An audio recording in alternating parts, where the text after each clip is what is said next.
Thank you all for being here. My name is Clay Kressler. I'm serving as the chair of the Academic Planning Committee this year.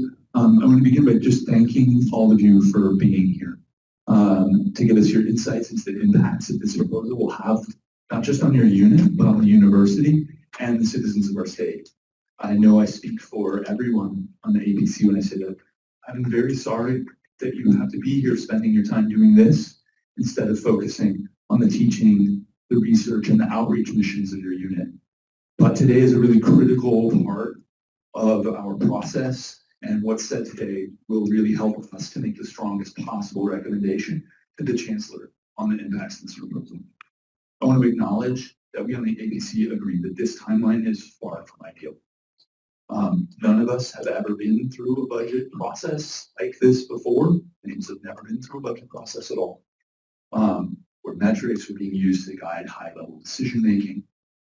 We've been meeting every week since before the semester began, and we're working as hard and as fast as we can, which I realize it's not nearly as hard and as fast as you all have been working. But we are trying our best to meet the guidelines laid out in the procedures document for our role in this process, which really begins after it's invoked by the Chancellor. And if we have fallen short, it's not for a lack of effort, and I promise that we have been doing, and we will continue to do our absolute best to represent the voice of the UNL community in this process. With that said, we'll begin with Vice Chancellor Josh Davis reading the justification into the record for everybody to hear online. And then I would just ask that as each of you speaks, if you could please introduce yourself and your role in the UNL community, just for the people watching. Trying to keep an eye on the time. At 15 minutes, we'll pause to see if there are any questions from academic committee members. Well, thank you, Clay. Good afternoon. I'm Josh Davis, Vice Chancellor and Chief of Staff. And as you heard, I'll start us off by briefly summarizing the justification for this proposed elimination. In the current fiscal and strategic environment, the University of Nebraska-Lincoln must adopt a data-informed approach to resource allocation that is both transparent and aligned with institutional priorities. The metrics selected for instructional and research performance are grounded in national best practices, internal strategic goals, and external accountability frameworks, for example, the CCPE and AAU. These metrics serve as quantitative anchors in a broader process that includes qualitative input from academic leadership. The Department of Statistics was identified as one of the lower performing units by UNL metric analysis for instruction and research. These metrics have been provided to the unit. In order to maintain necessary expertise in this area, the proposed plan will eliminate a standalone department, offering BS, MS, and PhD degrees, and move the university towards a distributed model that leverages expertise embedded across the institution. Budget reductions of approximately $1.7 million would be achieved through the elimination of 12 positions. Okay. Thank you for the opportunity to talk about the Department of Statistics. My name is Chris Biller. This is Aaron Blankenship. We are both full professors in the Department of Statistics with a combined 48 years of experience here at UNL. I will start, hold on here. We pause that, there's an echo. Down here and up here. Try to get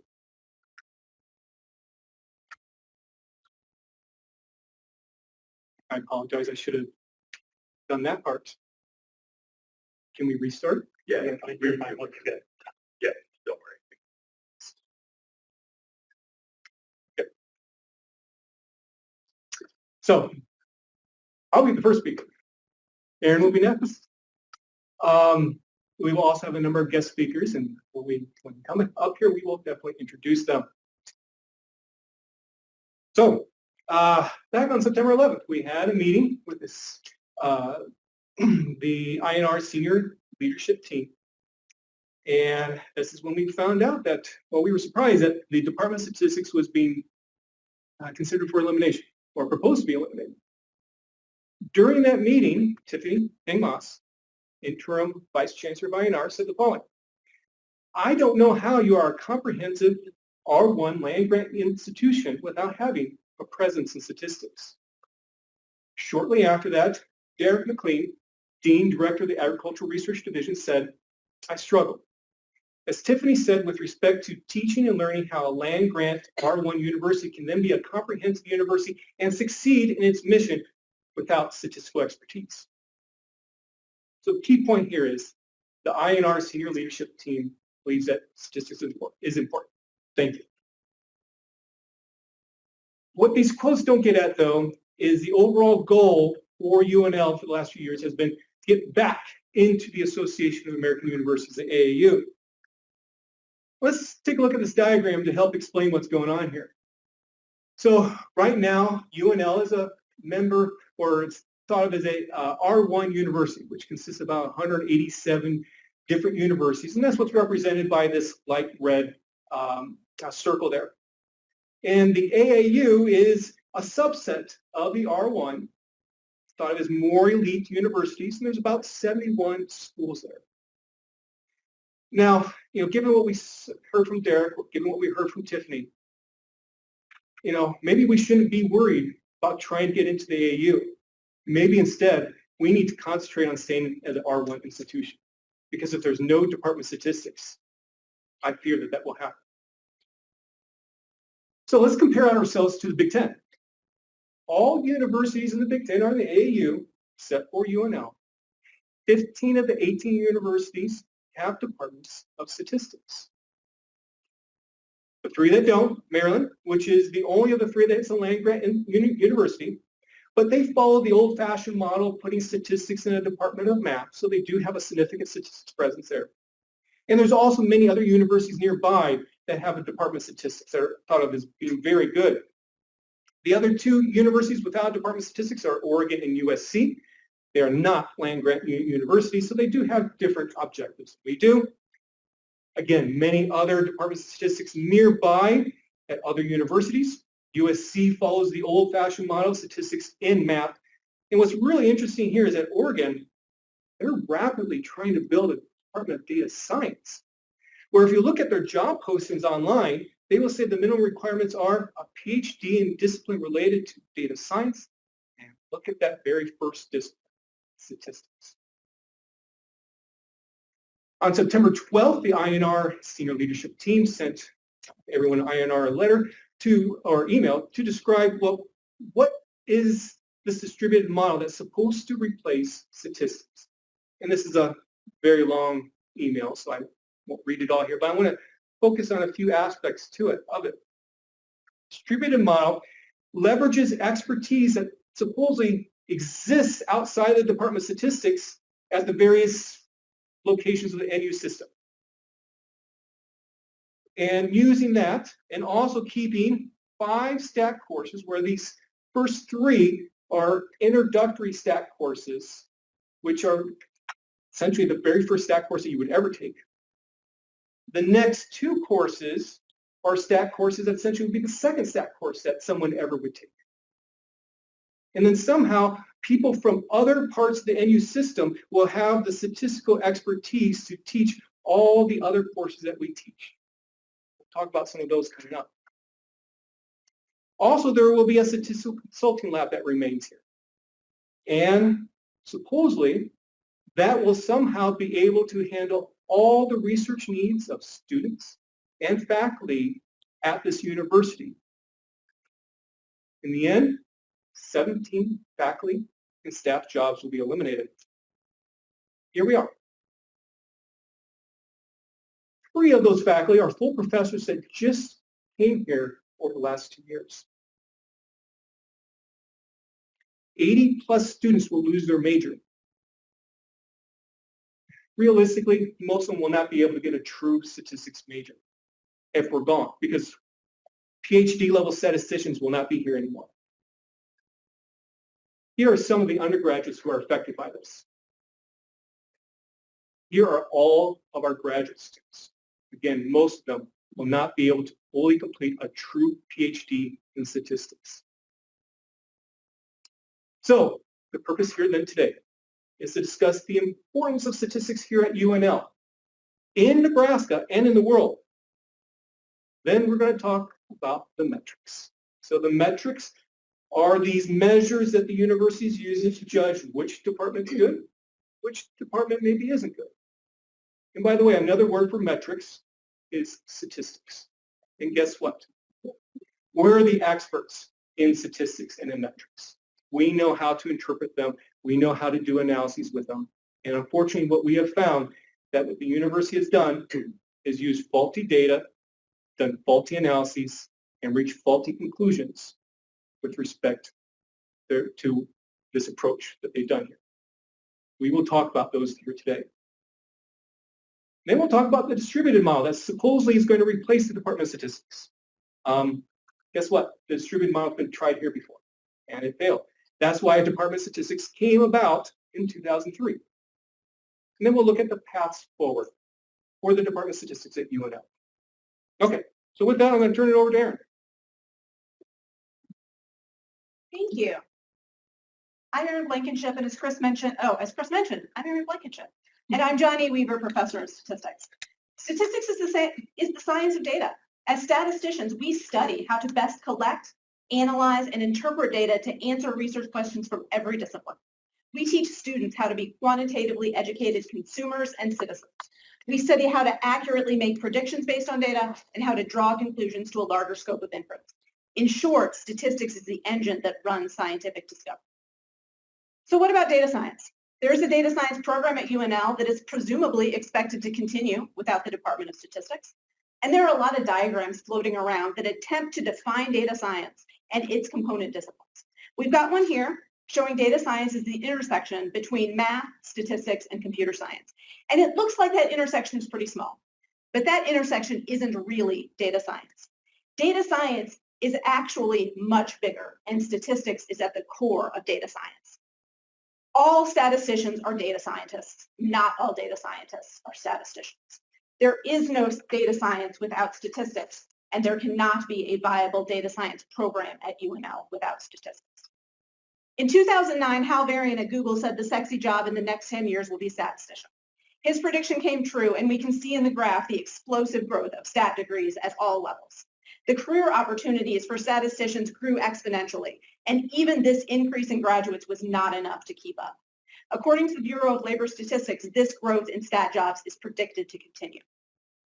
In 2019, at the urging of the Dean of the College of Ag and Natural Resources, we began developing an undergraduate program in stat. It was approved in 2021, and we welcomed our first cohort of students in fall 2022.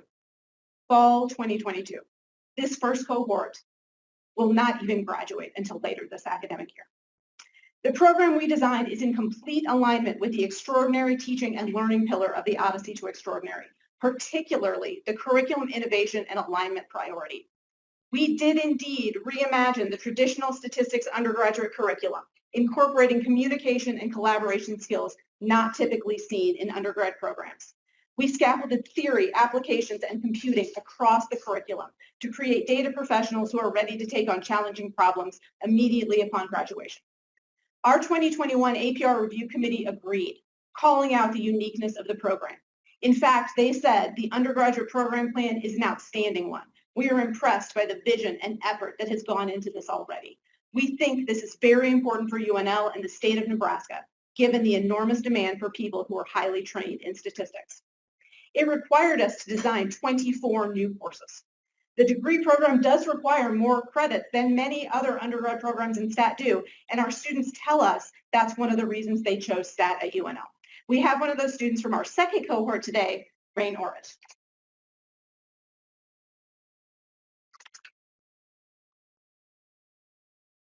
Hello, my name is Rain Orrit, and I'm a junior double majoring in statistics and data analytics and computer science. Being a junior means I'm far enough along to have made meaningful connections with the faculty and not far enough along to graduate without being heavily impacted by the proposed budget cut plan.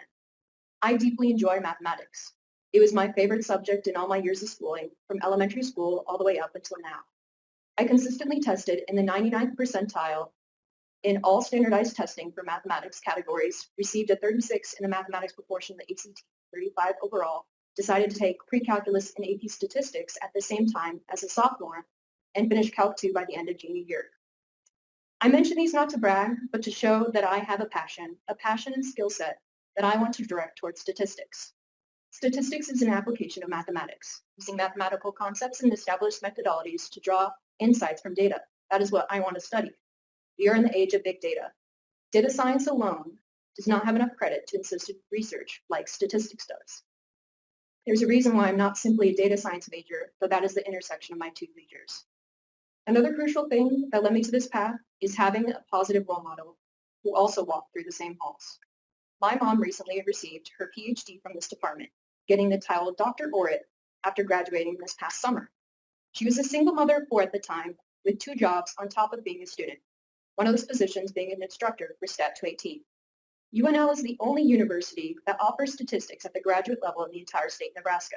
UNMC only has biostatistics. She would not have been able to pursue what she wanted to without moving or driving out of state for long periods of time. She chose us, her kids, as a priority and stayed in Nebraska. If these cuts go into effect, nobody will have the same opportunity that she had. UNL was not my first option when looking at universities to attend. I considered going to Colorado School of Mines, an out-of-state college would offer me their highest level of automatic scholarship, yet it still would have been expensive because I'm not a Colorado resident. Instead, I'm going debt-free to UNL with the Regent Scholarship, the Career Scholarship that says my major is in demand, the Achieve Elkhorn Public Schools Foundation Scholarship Gold, and the George Wemke Scholarship for first-year students in Casner. I am a Husker who loves statistics. I'm a Husker who wants to support my friends. I'm a Husker who wants to support my family. I'm a Husker who loves my faculty. And most importantly, I'm a Husker who doesn't want to regret choosing to be a Husker. Thank you. Just a year after our undergrad program launched, a second degree program came online. The Data Science BS is a collaboration between Casner and the Colleges of Arts and Sciences and Engineering. The program has a common core curriculum across all 3 colleges, roughly a third computer science, a third math, and a third stat. The courses in red indicate required courses that are not part of the distributed model. Students must also select 2 focus areas, one option of which is statistical modeling. What happens to the UNL data science program without stat is an open question. But data science and stat are not the only undergrad programs that require stat coursework. Actuarial science requires stat 462 and 463. The digital ag minor requires computing courses that are part of our undergraduate major. To speak on teaching impact across UNL, Petronella Radu, chair of the Department of Mathematics, will share her thoughts.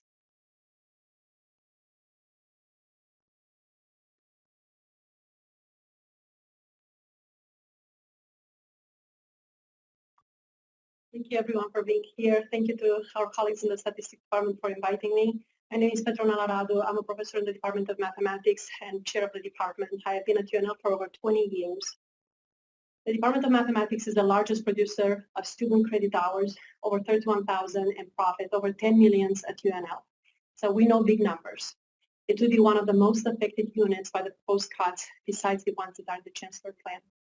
Over 100 of the mathematics majors with the data science option and data science majors in mathematics have to take multiple statistics courses, most of them at the advanced level, 300 and 400, which require faculty with active research programs and broad expertise in statistics, a rapidly evolving field. The fast-growing data science major, built on a natural collaboration among math, stats, and School of Computing, has over 125 students in less than 3 years. It is likely to lose momentum and result to a loss of data science majors in other units as well. A proposed online master degree in data science with an expected profit of over $400,000 a year will receive little interest from prospective students without offering true statistics expertise. I also want to mention that over 450 MAT degrees awarded to teachers in Nebraska by the Departments of Mathematics and TLT requires to taking stats 811T and 812T courses, which do not appear on the list of courses to be offered in the future. There's also an impact on the research programs and collaborations. Several faculty members in mathematics have collaborated with faculty in statistics, written papers together, and grant proposals. A new tenure track hire in data science that joined the Department of Mathematics in fall 2024 is supposed to mark the beginning of strong investments in a field that sees explosive growth at other institutions. Eliminating the Department of Statistics would endanger the development of this new area at UNL, which has large financial potential, both through research and teaching initiatives.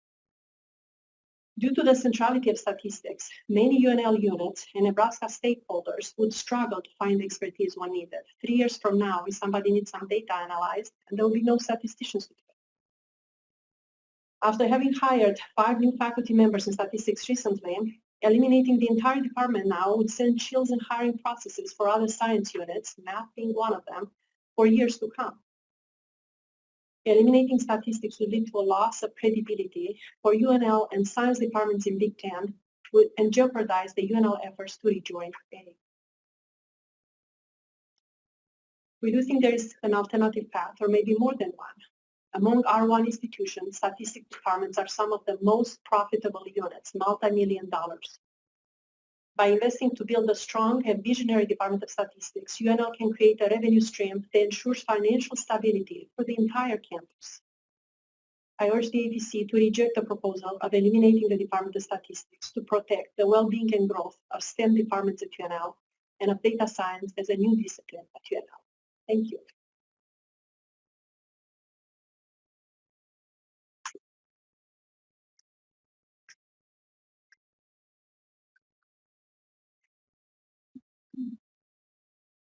The first cohort of stat undergrad majors have not even graduated yet, but the MS and PhD degrees are long established. Like the undergrad degree, they feature a unique curriculum in consulting and communication, and all of our graduates get jobs.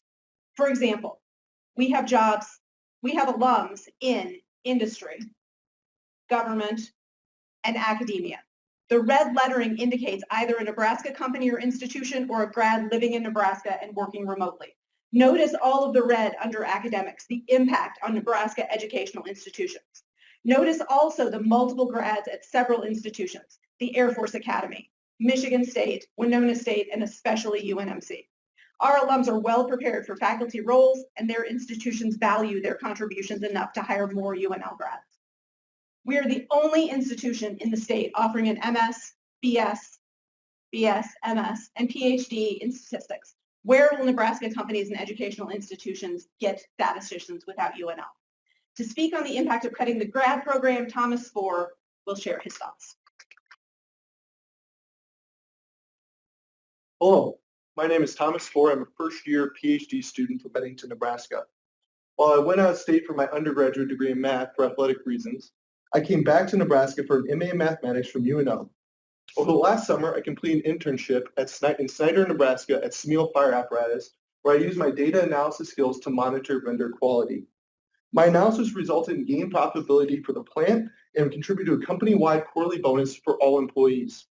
Because of the success, I was offered a high-paying job from this company, but instead opted to come to UNL for a PhD in statistics, in hopes of returning to the Nebraska job market much better prepared to optimize, improve, and develop enhanced procedures for Nebraska-based companies.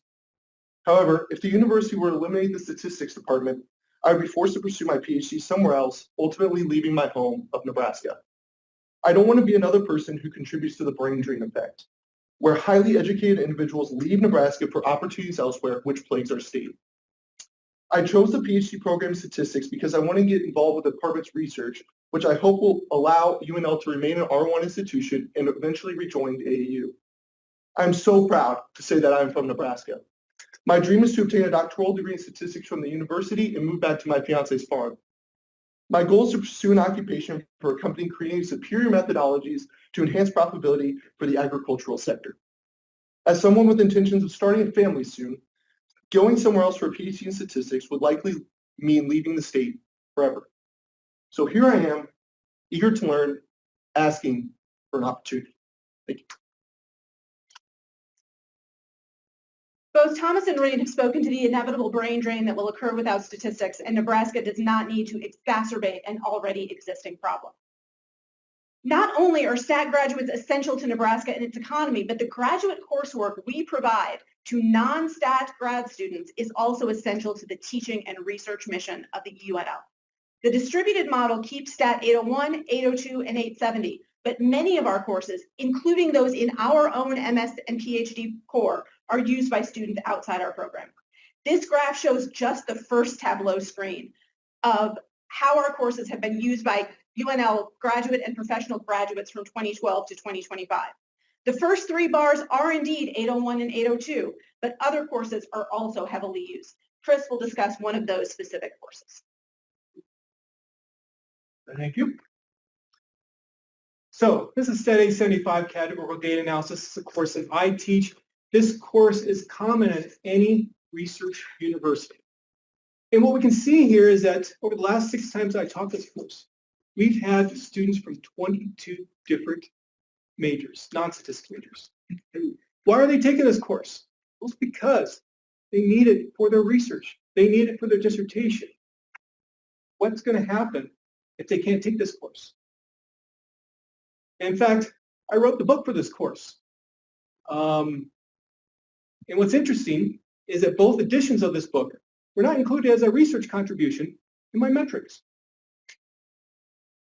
What research does a faculty member in a Department of Statistics do? I think there can be some misconceptions because what we do is a little bit different from what many other departments do. First of all, some of us do consulting work where we work with subject matter specialists, like agronomists, for example, and apply known statistical methods to solve their problems. We publish in non-statistical journals because of that, and we can be consultants on grants. But we also do team science or collaborative research, which is similar to consulting, but we also then maybe develop new statistical methods and publish in statistics journals. We can be co-Is on grants. And lastly, we do statistical research. This is what I have focused on here. In fact, that's what I got tenured for.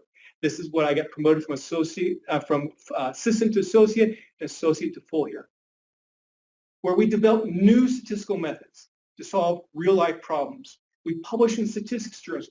We are PIs for grants. And what's really important about this, because sometimes people don't realize that we do this, this then leads to that work, and it leads to that work as well. That's why it's important to have a department of statistics. Now, faculty may focus on 1, 2, or 3 of these research areas. But hopefully you're in the back of your mind, you're thinking, well, how can this affect the metrics here? Because if we have some faculty that focus on consulting, they're never going to be PIs. They're going to be very supportive of others who are PIs, but they are not going to be it. Think about how that, again, affects the metrics. Faculty are not going to be, some faculty may never be really a first author on a paper because of their role. So what we're going to do next is Martha Mammo, chair of the Department of Agronomy and Horticulture, is going to come up here and talk about how statisticians help their research. Good afternoon.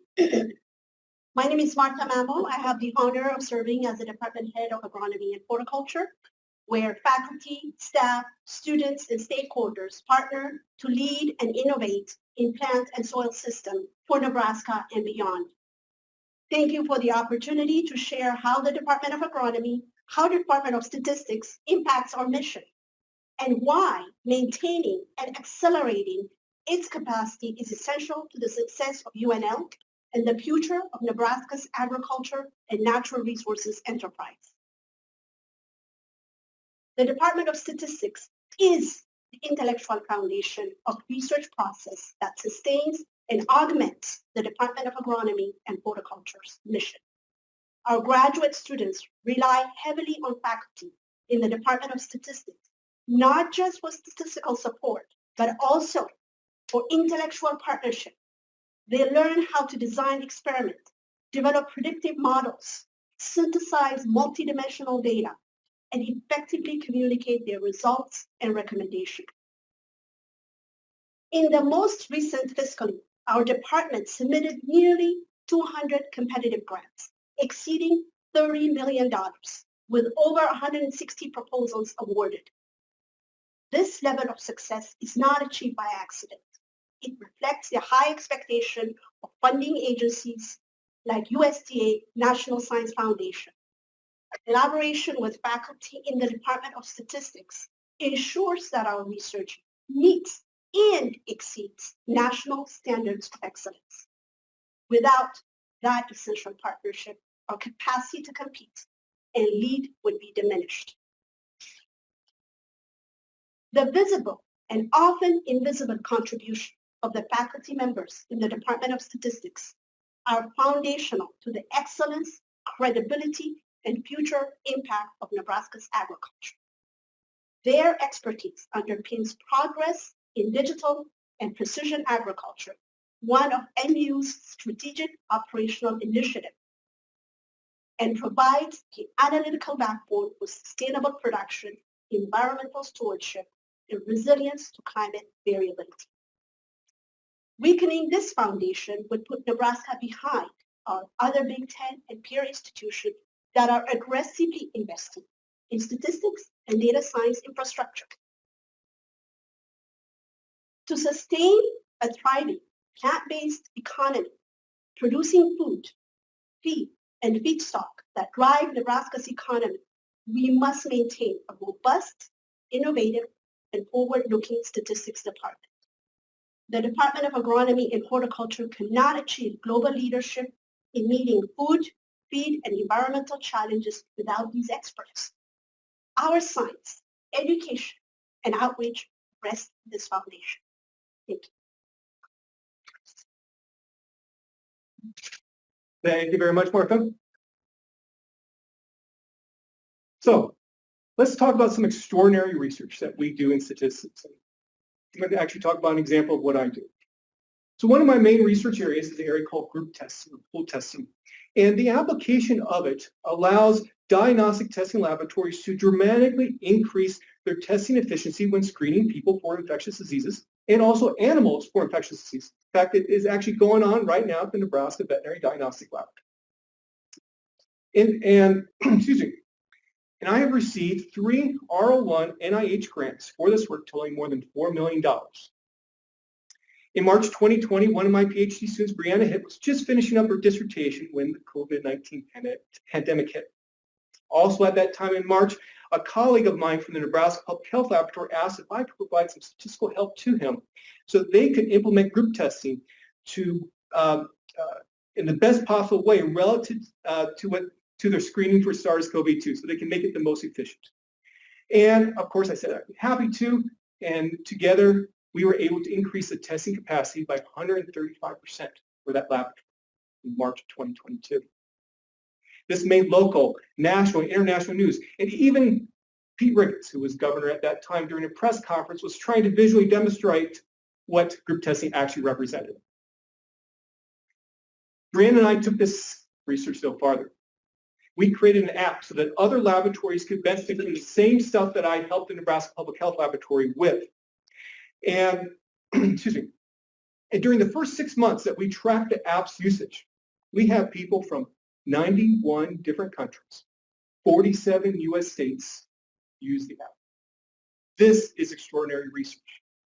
This is life-saving research because the labs that took advantage of this app were able to test more people for SARS-CoV-2 and thus save lives. Now, many news media outlets contacted me, including the New York Times, to help explain what group testing is. And for this particular New York Times article, the reporters actually use a software package that Brianna and I created to help show the benefits of group testing, and they showed it per state. Again, this is extraordinary research.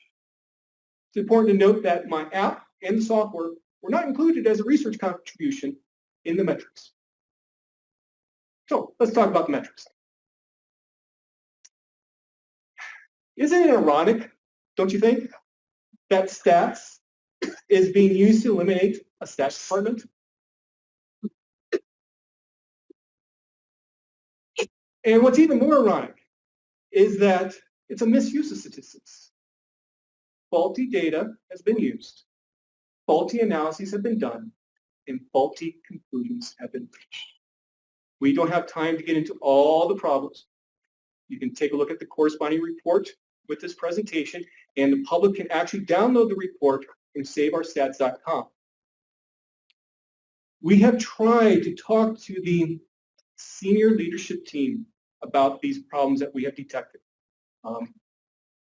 but it hasn't worked so far. What we strongly recommend is an external review by individuals with an actual PhD in statistics to take a look at that. If you don't believe us, get other experts in the field to look at it. Well, let's take a look at one of these research metrics. One of them is called the Scholarly Research Index, or SRI for short.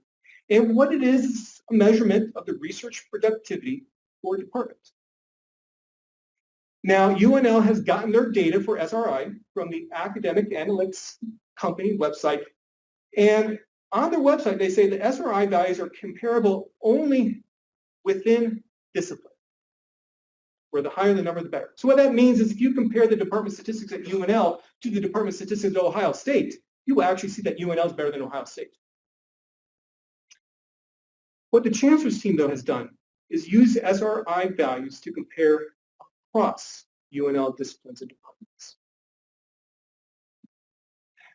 There's a simple fix to the problem. Use percentiles within discipline first, and then you can compare across UNL departments.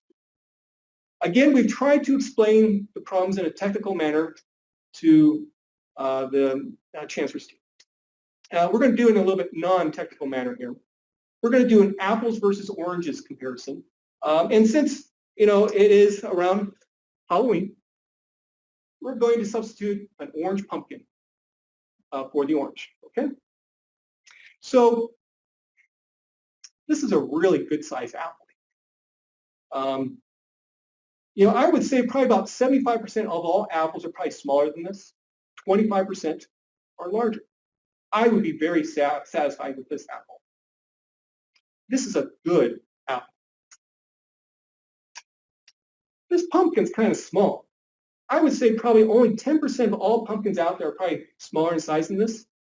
About 90% are probably going to be larger. If I took this pumpkin home tonight to my kids and say, hey, why don't you carve this pumpkin? They're going to be quite dissatisfied about it. This is a bad pumpkin. Suppose I need to choose between an apple or pumpkin relative to its size.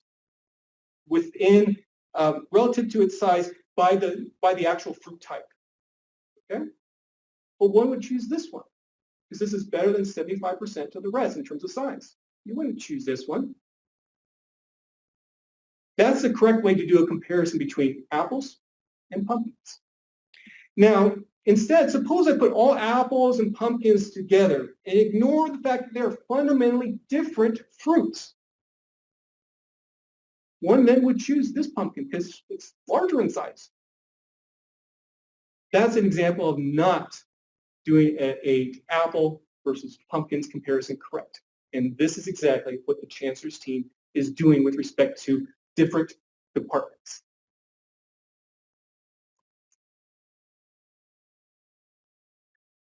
So when you do the analysis the right way, the departmental rankings change dramatically.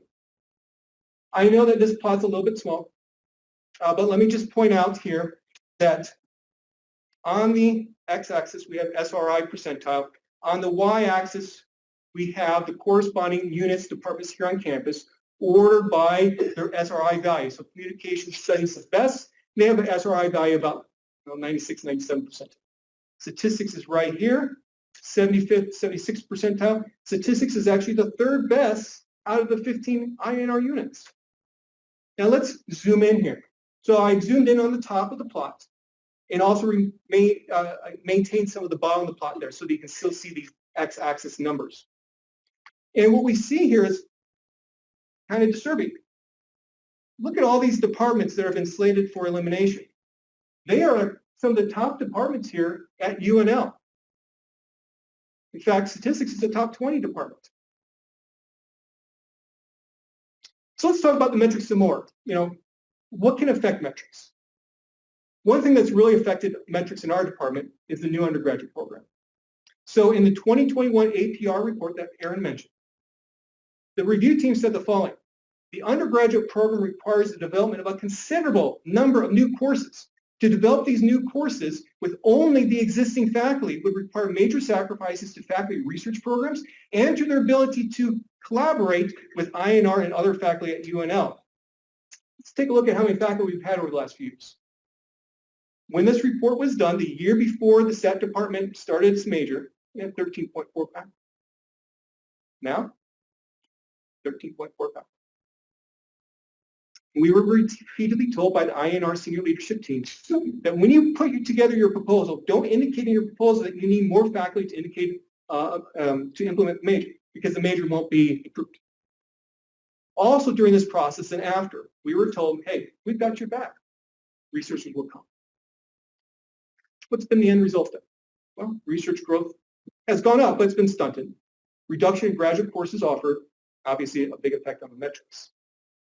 So let's talk about what other metrics that a Department of Statistics would find beneficial or useful to look at.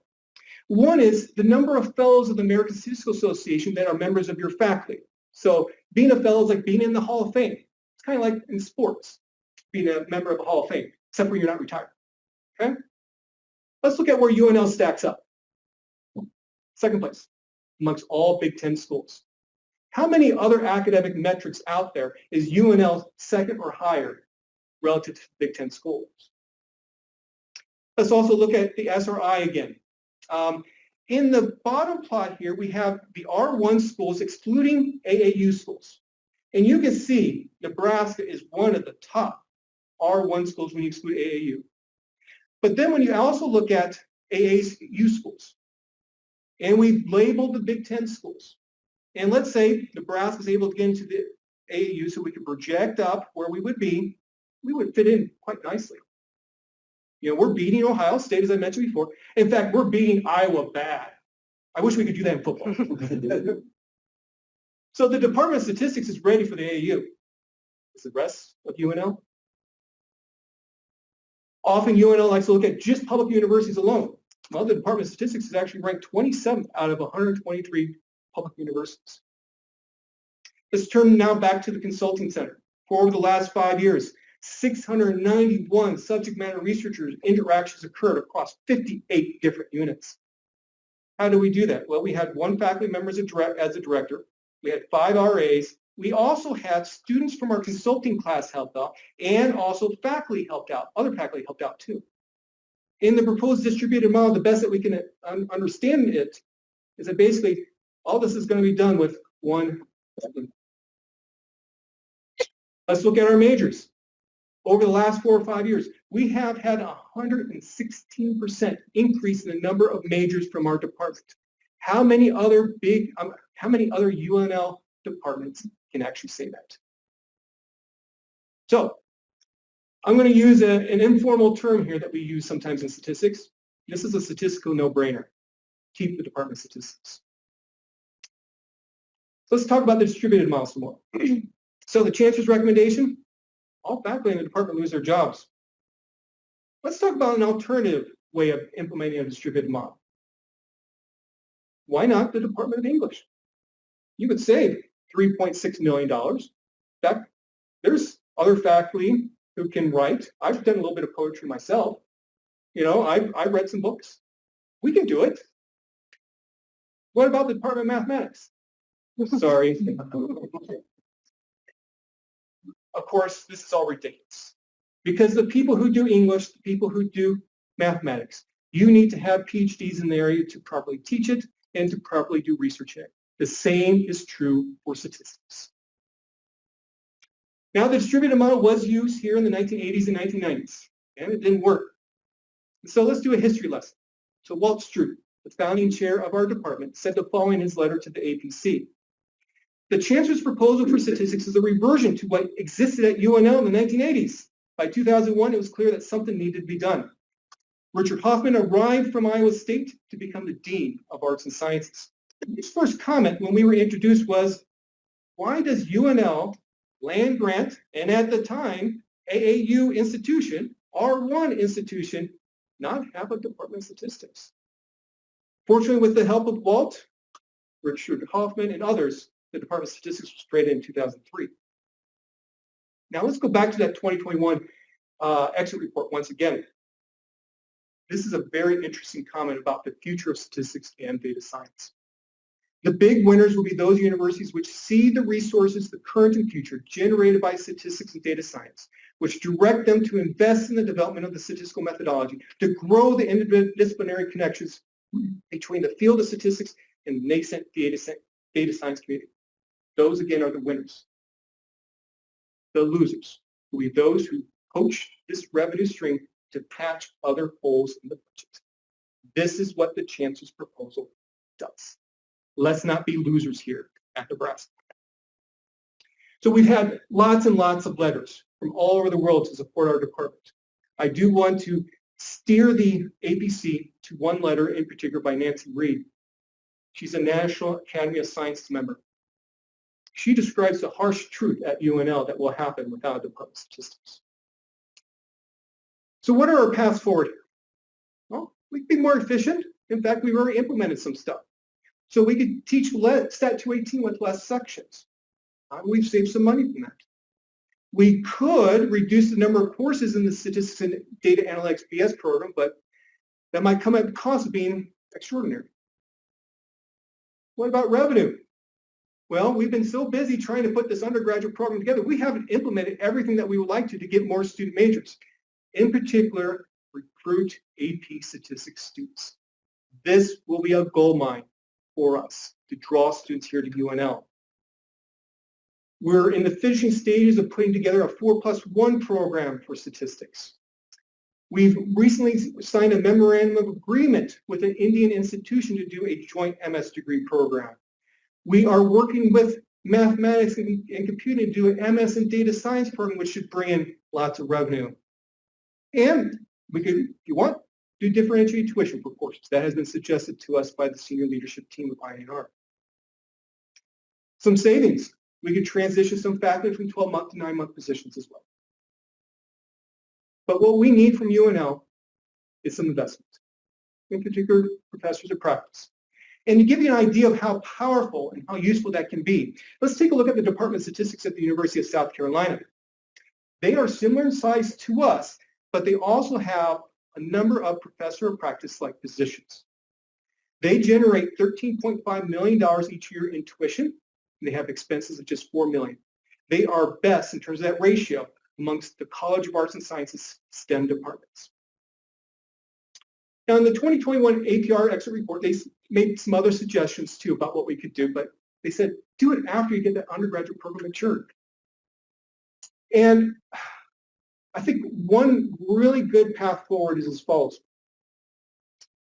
Instead of think of this in terms of a distributed model for statistics, how about a central focus model for data science?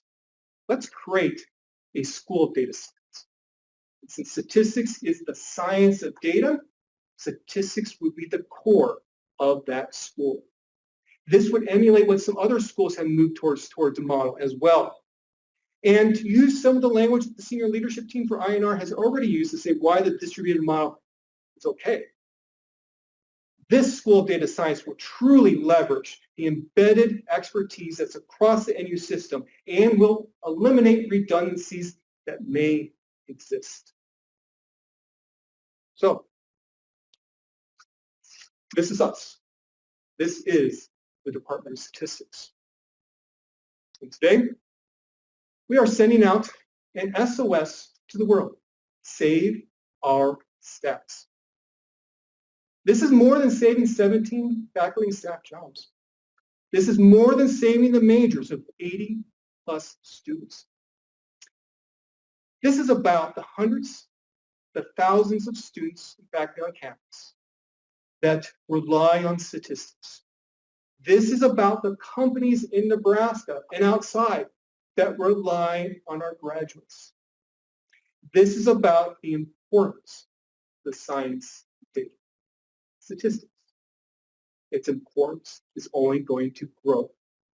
So this is our statistics. Please keep the Department of Statistics. Erin's going to close out. So Chris has just told you what UNL and Nebraska stand to lose without the Department of Statistics. I want to leave you with something else that will be lost. I received a lot of teaching awards, both locally and nationally. I received the OTICA, the highest teaching award that the NU system awards, which also doesn't count in the metrics, by the way. What I am proudest of, and what all our faculty are proudest of, are the statisticians that we have sent out into the world to educate others, to answer hard questions, and to contribute to the scientific and economic growth of Nebraska, the country, and the world. Our alumni are our legacy. and eliminating the department would stop that pipeline of amazing statisticians. Over the past few weeks, the UNL senior leadership team, the APC, even the Board of Regents and President Gold have been inundated with letters from our alums. I'm sure at times some of you have dreaded opening your inboxes. But those letters tell the best story of what we've accomplished in the last 22 years as a department and what would be lost with elimination. They've shared the importance of statistics as a discipline and the amazing things they've accomplished. They've also shared what the department means to them. And I want to end this presentation with a quote from our very first PhD alum, Tisha Hooks. So, yikes. Tisha says, when I was a student, I was fortunate to work with faculty doing both research in statistics and extensive consulting across the Institute of Ag and Natural Resources. That balance of theory and application was incredibly valuable. It was also one of the reasons I was hired at Winona State. Since then, Winona State has hired 2 more UNL statisticians, and we've sent several of our graduates to UNL's graduate program in statistics as well. They've gone on to land highly competitive positions in academia and industry. This is proof that the department doesn't just serve its own students. It raises the bar for teaching and research far beyond its walls. Thank you. And now we'll take, we'll take questions. Oh, Walt. Yeah, let's have Walt Paul and Susan up, please. for questions. Should I move this microphone if we're? Yeah, just slide it over to the middle of the table. Okay, thank you very much. Questions from the APC members? Hi, Kevin. So I was wondering, you mentioned, having professors of practice and things in different topics. I was wondering if you could talk a little bit about your expectations for tenure and tenure track faculty within your department. And is everyone doing research? Are some assigned only to teaching? Or how does that work? Are you talking about the tenure track or professors of practice? I'm talking about tenure track faculty right now. They all do research, but it's 1, 2, or 3 of those 3 ways of doing research that we talked about. And they're all very, very valued. Well, and in IANR, like our apportionments are set. So we're told what proportion of our job is teaching, what proportion is research, and so on. And they're judged for promotion and tenure against that position description. So with the consulting thing, so how is that apportioned? And what, you have a faculty member responsible for the consulting area. I mean, do they get a research reduction, teaching reduction? How does that work? A lot of hers is considered service.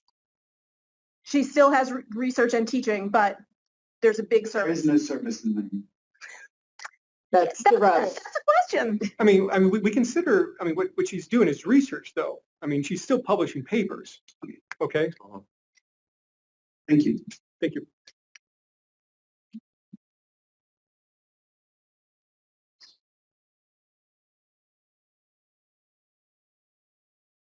I'm going to make a sort of editorial comment that maybe sort of leads to a question, which is sort of about this distributed model. And I wanted to sort of say that I think one of the things that I think about when I think about the distributed model is that what you lose, and this is what I'd like to get your sort of insight into, is that like I know how to push the button on R. Like I can get the data into R and I can run a model with it. That does not a statistician make. It does not. And so I think that I kind of like to get you guys on the record to sort of say like, what does that mean? Like, what's the difference between, yeah, maybe that's a good way to put it. What's the difference between you and me? I can push the button, I can run the thing, and I can, I'm not awful. I can like read the diagnostics and things, but there's a big gap between me and you. Can you explain what that gap is? Here. Okay, I wasn't sure how directional it was. So one of the things that we train our students to do and are ourselves trained to do is to evaluate those models to determine what the limits are, how far you can push them. We're all used to saying, it's close enough to normal, right? But there's a limit to how far you can push that.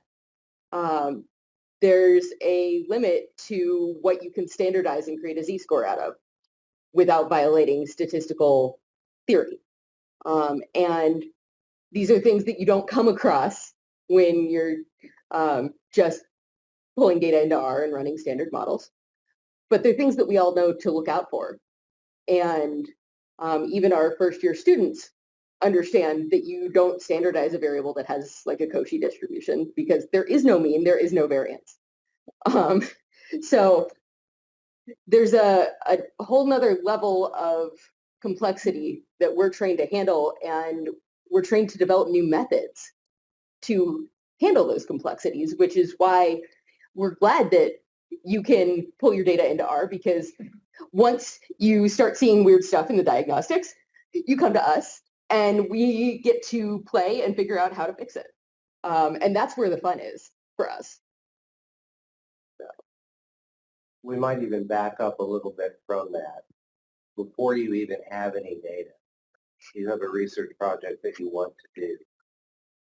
We have the expertise to say, what are your research objectives? There are ways to collect data in which you have a lot of data and you learn nothing. So there are efficient ways to collect data so that you can separate the signal from the noise and actually learn something and not break the bank with an inefficient design. And so from the inception of the data collection all the way through the analysis, when we push the button for R and when something comes up, we can also recognize when a statistic is inappropriate and perhaps a better way of analyzing it and interpreting. I'd tag one more thing onto that. You're using R, which is itself a product of statistical research done at the University of Auckland. Yeah. You use ggplot2, which is a product of the statistical research done at Iowa State shortly before I got there to do graduate school. The reports were assembled for this budget cut scenario were assembled using R Markdown, another product developed at Iowa State while I was there, and developed under Dr. Heike Hoffman, who we managed to hire off of Iowa State last year. So the research that we do in statistics makes the research done elsewhere more efficient and easier to do. Thank you. Other questions?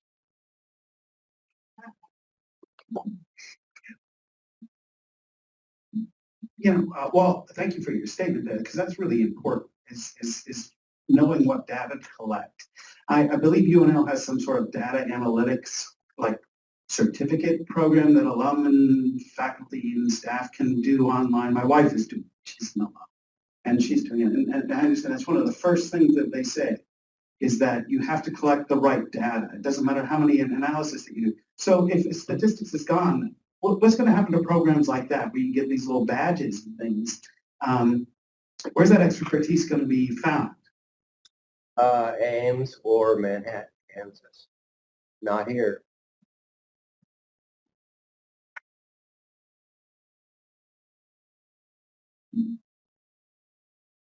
Okay, anybody, would you like to have the last word on this?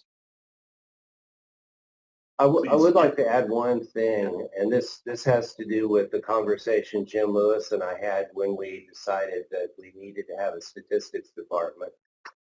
And that was, we had a sort of a personnel crisis in the division of statistics that existed in math at that time. We had lost 3 tenured faculty, and we were down to a situation where we really could not offer the courses that needed to be offered. We had 12 people in to interview for jobs, made 5 offers. They were all turned down. The reason in every single case was, you do not have a department of statistics. I'm not going to a research university where I'm going to be judged by a group of a P&T committee that's not a group of my peers. And at that point, Jim and I said, the first thing we did was we talked about rearranging the tenure and promotion arrangement. Dick Hoffman and Daryl Nelson, who was the dean of the Ag Research Division at the time, said, let's go one step further. We need to have a department of statistics. That's the only way we're going to make this work.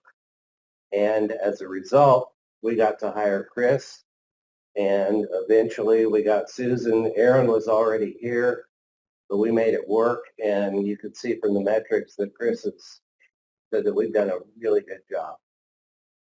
I'll add to that. So I'm a native Nebraskan. I've been here essentially since the 1970s. I remember watching Husker football play OU and then crying when Sooner Magic would come about and we would lose the game.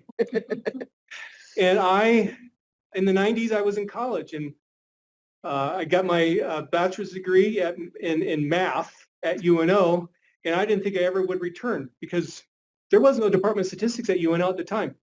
And so I went to Kansas State. So I was an example of the brain drain that we talked about earlier. And I thought I'd never come back. Then, thank goodness, the Department of Statistics was formed in 2003, and I jumped at the opportunity to come back here. And that's why I'm here now, because I want to make sure that people or students still have those opportunities that I didn't have when I was living here in Nebraska earlier in my life.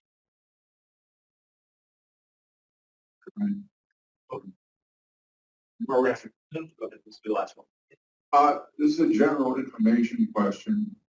I was involved with the APC when the data science major was developed and it's fading into memory. So you have, what's the polity here? You have computer science, math, And statistics. statistics, and then there's a data science major that you can do, and then they're in one of those three departments, or how does that work? The students pick which college they get their degree through. The core curriculum is the same across all three colleges. But you major in one of the three. Your degree program goes through one of the three colleges. So that sets up my question, which is what fraction of people getting bachelor's degrees in data science are in the statistics department? Majoring in statistics. Well, majoring in data science or majoring in Well, statistics? majoring in data science. It's a very small percentage. Petronella can back me up. Is it mostly engineering?